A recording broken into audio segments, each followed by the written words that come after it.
Morning and welcome back to Sierra Foothills. Today's time is going to be spent talking about wood chips, how we use them. We're also going to spend time talking about composting. They kind of go hand in hand.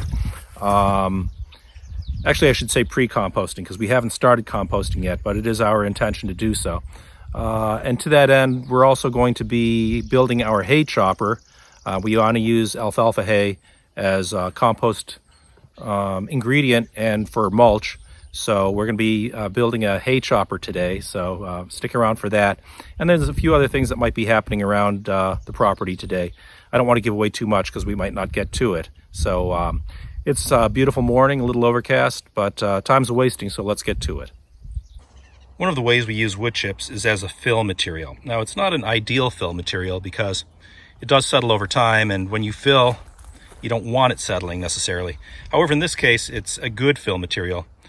Number one, we have such an abundance of wood chips that if it does settle, and when it does settle, we'll just add more. Second thing is you're not supposed to fill over the root zone of a tree. It can be very, very stressful to the tree because the roots don't get as much oxygen. However, the wood chips are so light, so porous, that any change over the root zone will be very, very gradual, and the tree will be able to kind of assimilate the change without being stressed by it. So in this case, it's a pretty good fill material.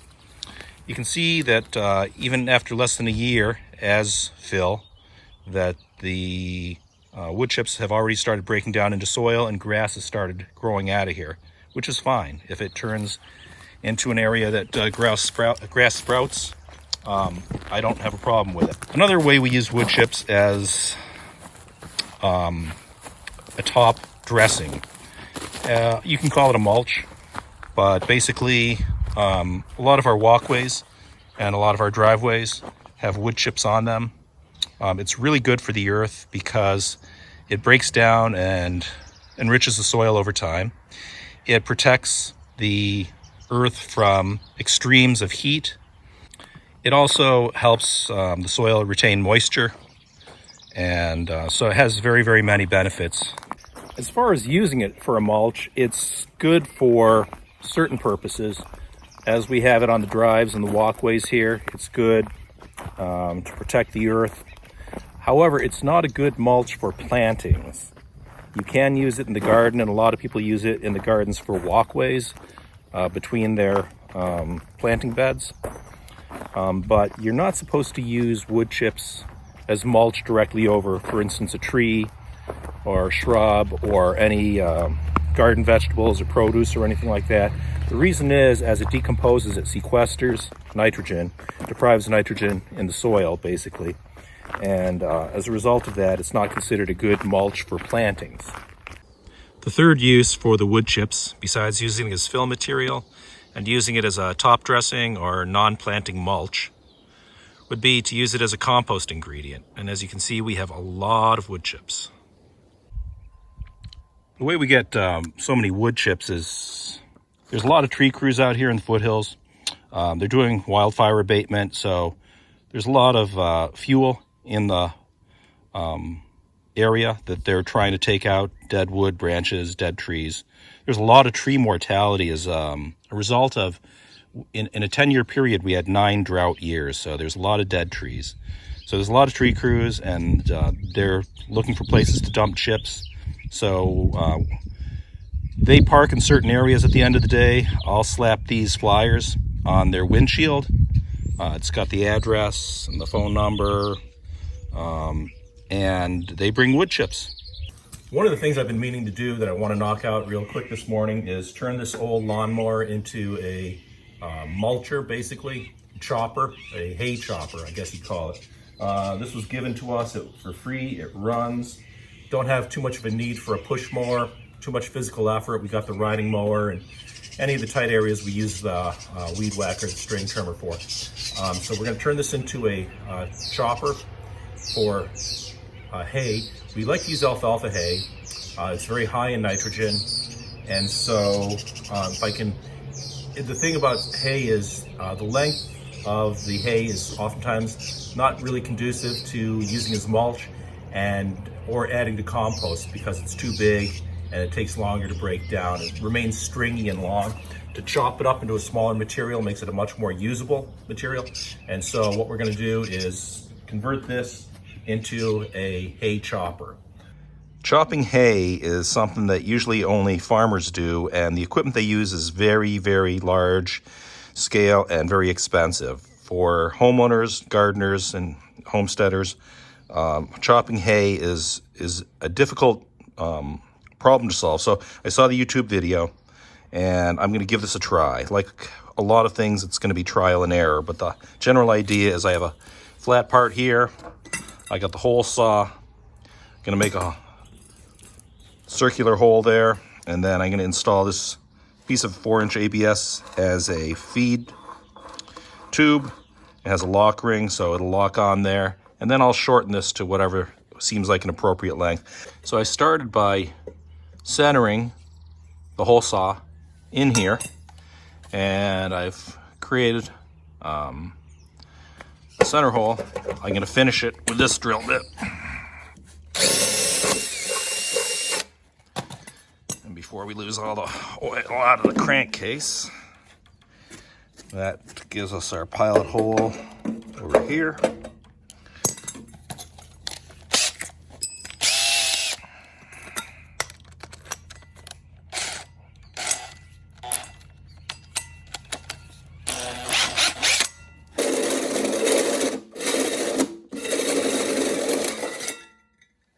You can see this is not a flat surface. It drops off here and it drops off here, so it's kind of a square peg in a round hole type deal here, but we'll figure it out. So in the tradition of barnyard mechanics, hey Buzz, there's not quite enough room to put the lock ring on. At the top you can see there's clearly enough room for the lock ring. Down here at the bottom we're snug up against this surface here. So this mowing deck is stamped or pressed. It's not cast.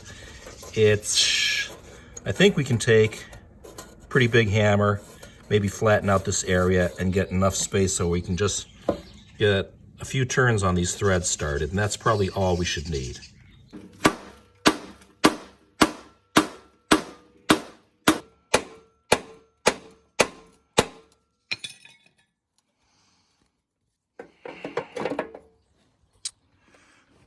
Well, that looks like victory. Notify the villagers there will be a celebration tonight. Notify the villagers that the celebration has been canceled. I think what I have to do is knock off these little guys here, create a little bit more clearance. So let's take it to the vise.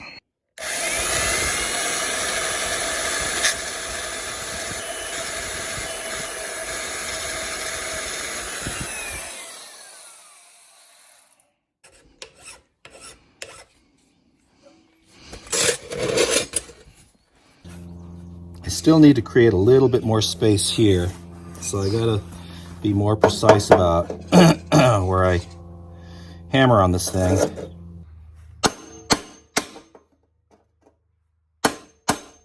All right, we're gonna call that good. Come back here.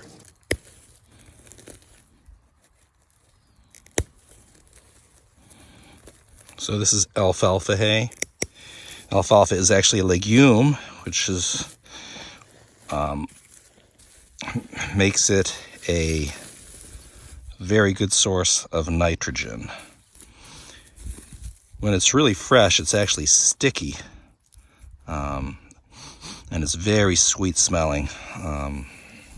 This is what a hay savvy person would call a flake. So come with me.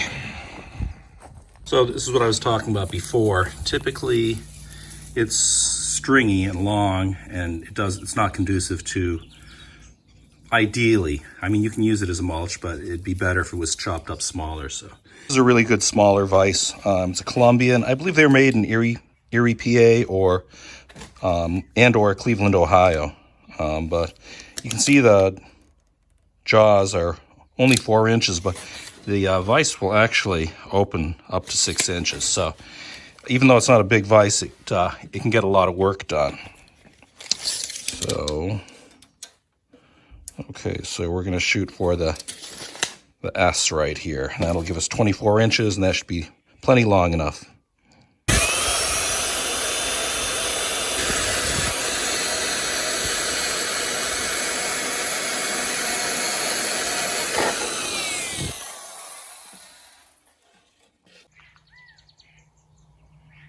Well, there she is. Don't laugh. At least don't laugh yet. There's probably going to be plenty of opportunity to laugh later.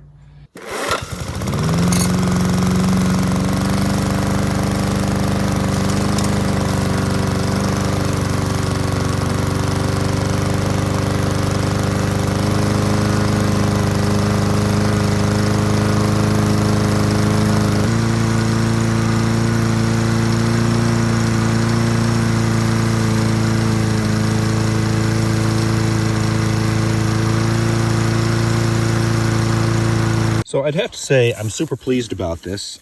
This is really great for mulch and for composting. It's going to break down much more quickly. I'm going to probably fabricate a really nice push stick, which will not allow me to go into the blades, and that will have a wide end, kind of like a toilet plunger or something. Yeah, and then I'll be able to process hay quickly enough for what we need it for. So, good deal. If you've seen any of the other videos, you might recognize behind me the 11,000 gallon rainwater collection tank. And then off to the side behind me here, these are bags of coffee grounds we get from in town. One of the coffee shops generously gives away coffee grounds. So that's one of the other ingredients for composting that we have an abundance of. As far as I can tell, I'm the only person that's taking their coffee grounds. It seems like they average about one of these per day. So I get 7 per week. They're starting to get dried out. I would say that's probably about 15 pounds of coffee grounds. There's still moisture in there. This one's a little bit more full. Hay is the one ingredient that we have to pay for. It's the only one. I've actually purchased alfalfa seed and been thinking about planting alfalfa so we can just cut it and have it for ourselves and not have to buy it. This bale of alfalfa hay is about $16. And I look high and low on Craigslist, and that's pretty much the going rate. You can maybe get a little cheaper here and there. You know, if you're buying a lot, if you're buying in volume, you might get a discount. But in onesies and twosies, it's about $16 a bale, so it's not cheap. Well, one of the really great features of where our property is located is that it's about a mile from the feed and rental, and it's a real good feed and rental. They do a great job of stocking the things that people need. This is one of their products they carry. It's a 50-pound bag of alfalfa pellets, and from lurking around horse forums, I've come to find that the alfalfa pellets are equivalent in weight to alfalfa hay. So you substitute it by weight. And so this is 50 pounds, and this is what they call a small square bale of alfalfa, and it's about 50 pounds. It really depends on the moisture level. Sometimes it's more. But this will be a possible ingredient in the composting once we figure out how we're going to do it. I think there's going to always be a need for the alfalfa hay so that we can chop it and use it as a mulch.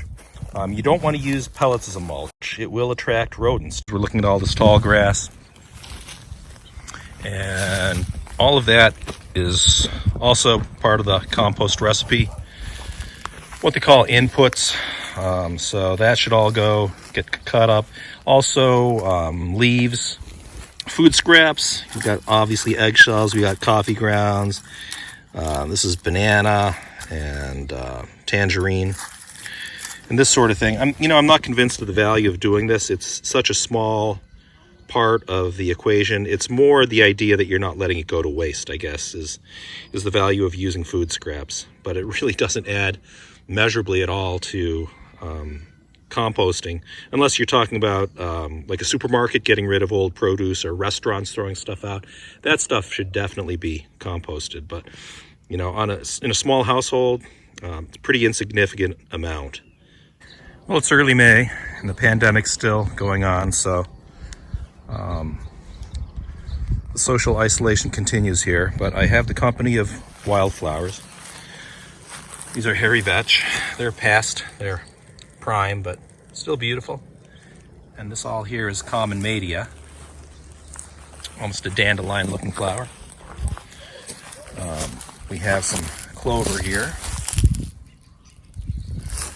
and this is also past its prime, but this is called blue dick. And over here, coming into its prime, is the twining brodier. These ones you've seen before. These are the white forget-me-not, or also known as popcorn flower. More media. This is what they call pretty face. For here, that is a red maid. These are called forest spot. See the clover down here. And this is silverbush lupin. And there's California poppy, our state flower. And look at this area along the roadside here. California poppy, silverbush lupin. The scent of these flowers is just incredible. It's been a really beautiful wildflower bloom this year. It's time for an early lunch. It's only about 11, but I'm starving. So, egg salad sandwich. You know, the thick slices of cheese actually detract from the exquisite nature of an egg salad sandwich, but I could use the calories. These are the Wavy Lays, very best commercial brand potato chip made. And we got a cutie and a little dessert here, dark chocolate almonds, and a Coke. For some reason, the deer are on the property around midday. They're typically nocturnal, so it's strange to see him here. It makes me wonder if there was predator pressure that moved them over here.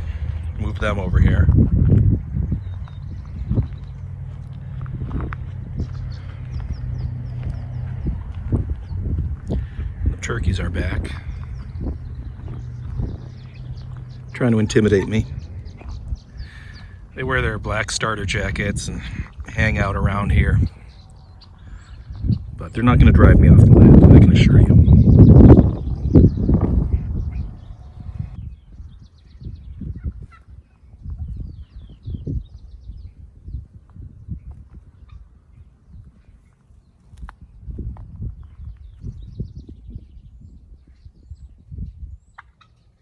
So I'm down here by the bone pile, looking for materials to use for the ramrod push stick for the hay chopper. So I brought down the ABS 4-inch pipe so we could fit it up to different options. Here's a standard dimensional 2x4. That's a nice snug fit. That would work well, and I have plenty of 2x4s. I think I'd want something that fits the inside of the ABS pretty snugly. So there's this piece of 1-inch plywood. Take a compass, grab a circle, and put that on the business end of the 2x4. Use that as the push stick ramrod.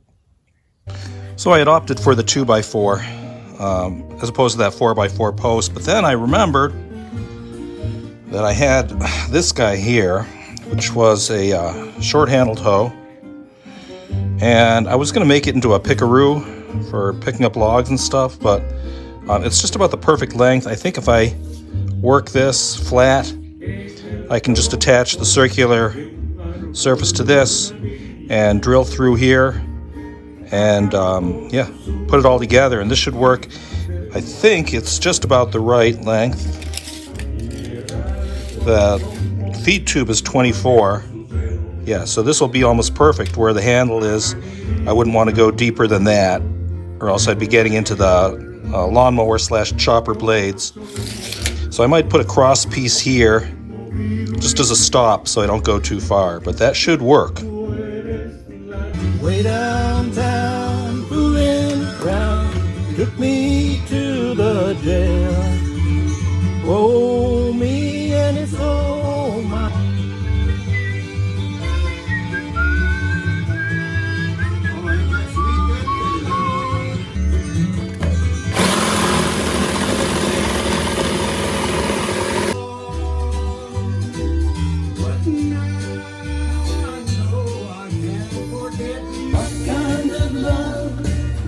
You go out in the wind and the driving rain.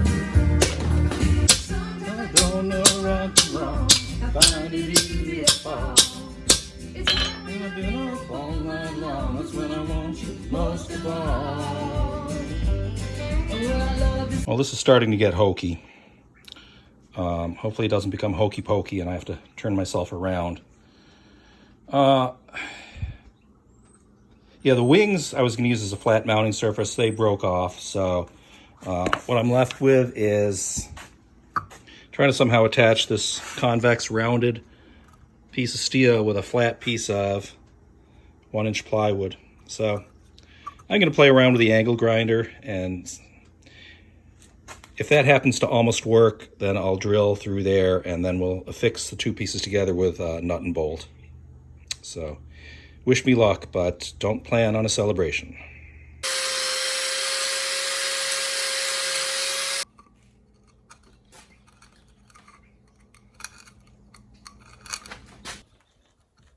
Well, I hope this doesn't offend anyone's sense of craftsmanship. I know half of YouTube spends countless hours watching Scandinavian men using bearded axes and timber slicks and draw knives and spoke shaves as they hew and rive timbers into beautiful living monuments of craftsmanship. And then there's this. But if you're offended, you know where the door is.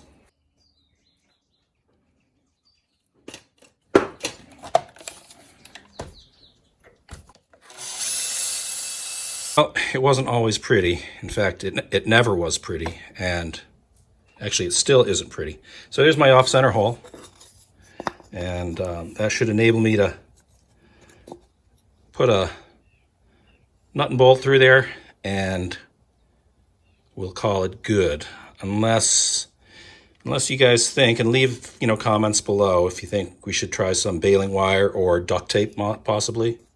Well, this is as close as you're going to get to craftsmanship. We're going to put a washer on here, and I didn't have any lock washers, but we will use a second nut as a jam nut, ensuring for posterity that nothing's going to rattle loose. So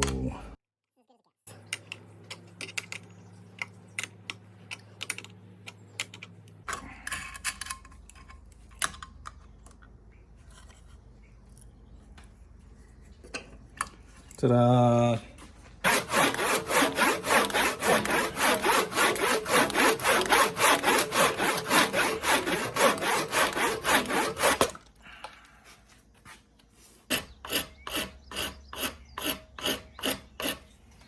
All right, so I'm already bracing for the criticism of my workmanship that's sure to follow by the 21 faithful subscribers. But anyway, this is what it looks like, the push stick. It doesn't rock at all. It's strong, straight, square, and plumb. So that's what it is. And to allay any further concerns, workmanship or craftsmanship, I put L brackets on this guy, so this is good and strong too. And also that lock ring on the bottom, I shot some set screws in there so it wouldn't back out. So this is pretty strong, if not artistic.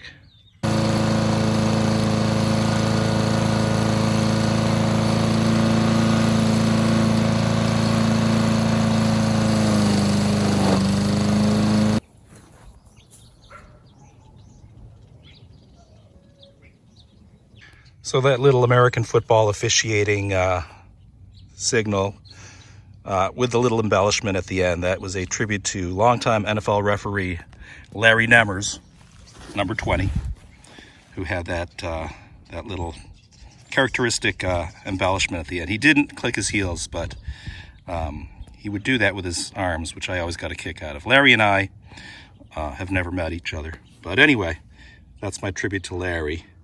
But wait, there's more. So in keeping with a deeply held personal policy of making things idiot-proof, I'm going to put a little stop in here. You can see the hole I drilled. And I had another piece of scrap laying around. It was this rod. So I'm going to put that in crosswise, and that'll prevent the pusher from going into the lawnmower blades. And then I'll also be able to just rest the pusher in the feed chute when it's not being used. So that'll be the cherry on top.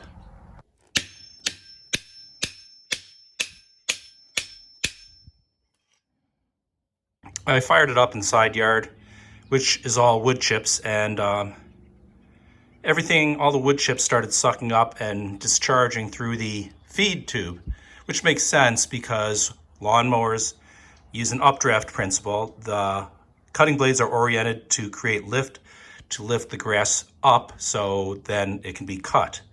So basically it created a lot of lift. You might have noticed earlier this morning when we fired it up, I was on top of a gopher hole. That was no mistake, by the way, or no coincidence. And a plume of dust went flying up. So anyway, I have to refine this a little bit more. The next thing is that the wheels are going to come off. Pull these pins, slide the wheels off, sit this flush on that old scrap piece of plywood, trace it out, and put a bottom on this thing. And I think that hopefully will be the final design modification.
I put plywood on the bottom.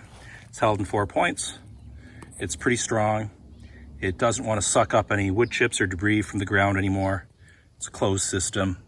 And I found that when I propped up the discharge chute, that the product came out very nicely. So rather than try to fab something up here, I'm actually going to go and see if this catch bag is still available for this Eager One lawnmower. So yeah, it's really, really great. Spent a whole hell of a lot of time on it, but I think we're going to be using this a fair amount, and it works really, really well. So very happy about that. All you got to do is find the model number for this. Well, there it is right there, probably. Oh, yeah. Okay. This is one of the 2 lemon trees that we planted just about, not quite 2 weeks ago for Arbor Day. This is the one that was dedicated to my brother. And you can see it's developed a lot of blossoms. And the color is excellent. So it's very happy to be in the ground. And there is the alfalfa hay mulch that we, from our maiden voyage today. As I always say, these are not how-to videos. I don't profess to be an expert in anything. I just sharing with you my process, hoping that maybe you can learn something from it, or maybe I can learn something from you. So we're talking about composting. And as I said earlier, the main basic metric is the carbon to nitrogen ratio, also known as CN ratio. And that is also often described as the browns to greens ratio.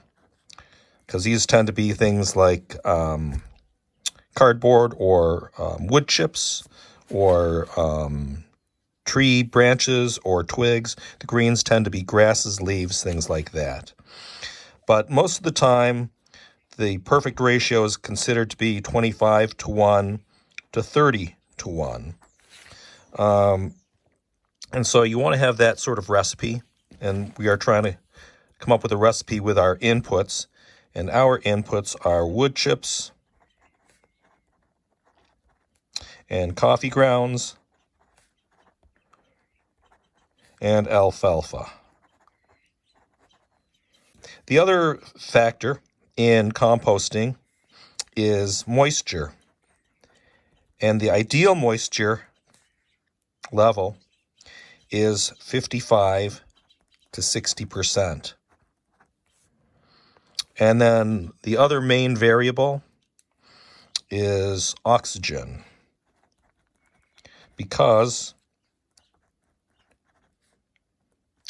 this is an aerobic process. It is not like anaerobic fermentation.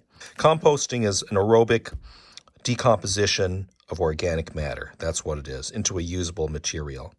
So what do you do here? How do you know the ratios? And how do you attain these values? You want to keep it moist, and you will sometimes, based on your weather, what the humidity is, what the temperature is, whether you're in the shade or the sun or whatever the case may be, you might have to spray water on your compost pile. You do want to have oxygen. The process is dependent upon oxygen. And so that can take the form of putting it in a tumbler and having it tumble around and aerate that way. Many people have piles on the ground and they use a pitchfork to aerate the material. At any rate, what the oxygen suggests is that you should not have too big of a pile, because if you have too large of a pile, then oxygen is never going to get into the center of it. And in order to get oxygen into the center of it, it'll take way too much effort. So practically speaking, the piles have to be big enough to turn so you can aerate them. They have to be kept wet. And so that really brings into question only the recipe. So poking around online, I found this. It's klickitatcounty.org. Klickitat County is in the state of Washington. And they actually have a compost calculator. And you can plug in your inputs, are the wood chips and the coffee grounds and the alfalfa. In this case, I substitute grass for alfalfa, even though alfalfa is technically a legume. And I went with smaller quantities, 6 cubic feet to 2 cubic feet to 3 cubic feet. And that gets me at 28.87 carbon to nitrogen ratio, which is close to the ideal. Well, I am officially done. Happy, we got a lot done. As usual, I'm pretty wiped out, but we made a lot of progress. Very excited about the compost, particularly. Now that I know what the ratios are, I found that compost calculator. I'll be able to build one pile and then take those values from the calculator, multiply them by whatever seems like the right amount. And that'll be the prototypical pile, and then I can have from there, it'll be just building them one after the other. So anyway, I hope you enjoyed your visit to Sierra Foothills. I know I had a really great day, and I hope to see you again real soon. Take care. Bye-bye.